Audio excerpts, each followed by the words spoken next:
Today I start a new video series, which is what if? What if I have hip pain when I drive my car will be today's topic. But please feel free to send me your what if when, and that will be the topic of my next videos. Welcome, I'm Olivier Girard, economist, posture therapist, author of the Posture Manual and creator of 3 online posture programs. So today's topic is what if you feel pain around the pelvic region when you drive your car? What can be the different causes? Of course, maybe not all the causes, but the main causes. Well, cause number one is that your hip joint is too flexed when you drive your car.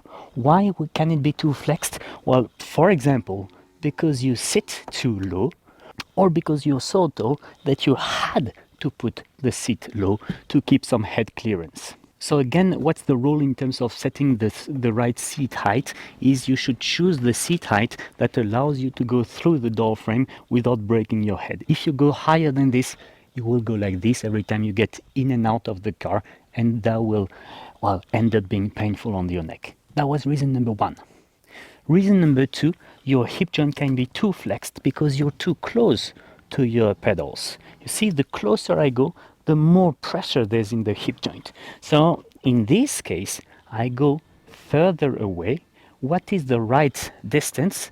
Well, I press my 2 feet hard on the brake pedal and I move forward until I feel pressure in the hip joint. There is the right distance because I know that I will be able to drive the car without feeling this pressure, but while still exerting a strong pressure on the pedals. Now, an additional reason for hip joint pain, in particular in the piriformis area, sciatic area, is the fact that your knee would move sideways like this. Yeah, that can be due to different things as discussed in the video that I link in the description. For example, your toes pointing sideways.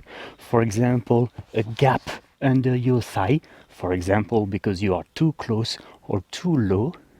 And simply the fact that you have no support here. So in my previous car, I was, instead of tilting the seat pan like I can do on this one, I was just rolling a towel here on the side, only during long distances.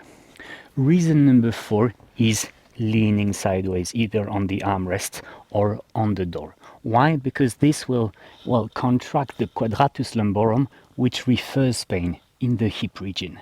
So really, you have to sit on your 2 sitting bones and strongly in the lumbar area so that you don't need to have an arm or forearm support for stability.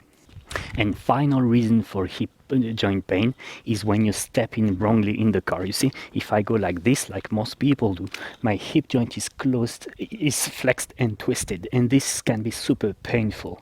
So to prevent that, well, the way is to go the other way around, like this, right leg, and then hop into the car. So again, we avoid stepping in the car facing the direction of travel, rather we go the other way around, and that's much softer on your hip joint. If you like this content, well, like it, share it, comment it, help it be known, and send me your ideas for the next what if when.